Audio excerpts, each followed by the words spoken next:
See students, now I teach you that how oxidation means losing the electrons or loss of electrons with the help of this example. See, here it is potassium permanganate, that is KMnO4, and ferrous sulfate FeSO4 along with sulfuric acid H2SO4. Then the reaction will take place resulting into formation of potassium sulfate, manganese sulfate, ferric sulfate and water molecule. See, all the reaction is to be written into, the entire reaction is to be written into one line. I don't have space, that's why I wrote this 8 molecules of water over here. So please don't get confused. Every time you have to write the reaction into one line. So what I would like to tell you that here oxidation have taken place, but oxidation of whose? Naturally FeSO4 is oxidized over here with the help of KMnO4. KMnO4 has produced some nascent oxygen, as I've taught you in my previous video, and because of that nascent oxygen, the oxidation of this ferrous sulfate has been brought about. Then it resulted in the formation of this ferric sulfate. Now what is the difference between ferrous sulfate and ferric sulfate?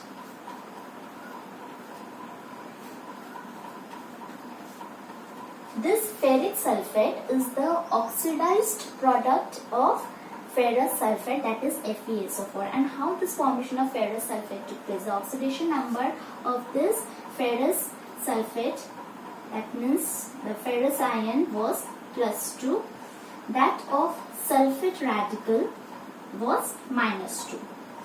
You might have learnt valency into your previous class. The oxidation number can also be known as the valency. It is the total number of electrons lost or gained during a chemical reaction. So here this ferrous, this iron atom, it has lost 2 electrons. Because of that its oxidation number is 2. That means its valency is 2.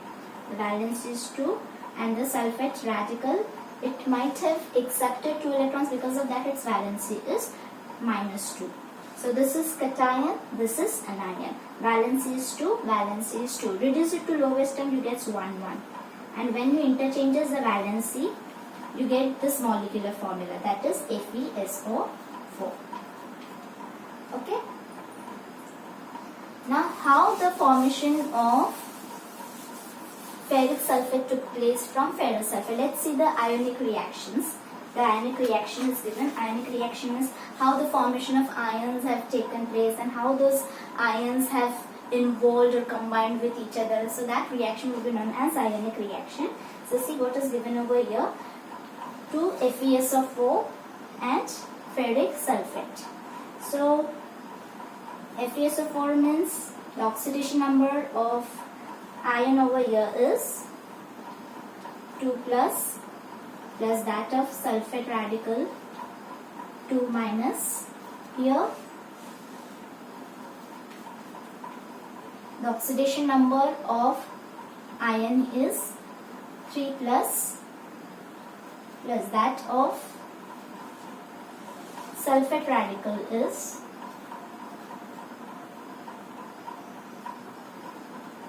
2 minus. So what have happened over here? The oxidation of ferrous ion have taken place. So this ferrous ion have changed into ferric ion. Now how this ferrous ion have been changed into ferric ion? I'll tell you.